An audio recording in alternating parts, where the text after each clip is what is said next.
Perang yang terjadi di antara pasukan militer Rusia dengan Ukraina hingga hari ini, Minggu 2 April 2023, telah berlangsung selama 403 hari.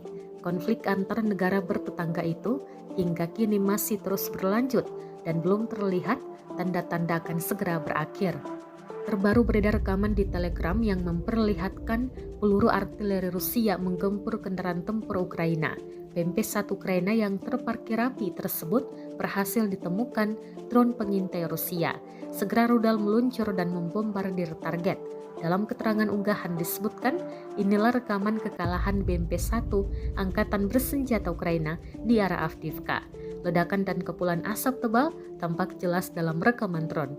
Beruntung tak ada korban jiwa yang dilaporkan.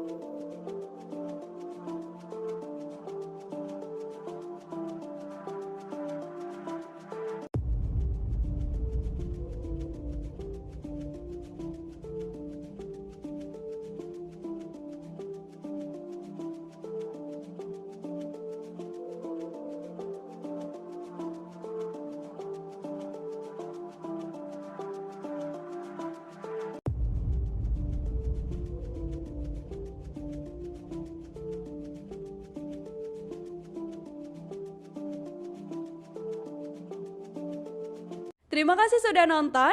Jangan lupa like, subscribe, dan share ya.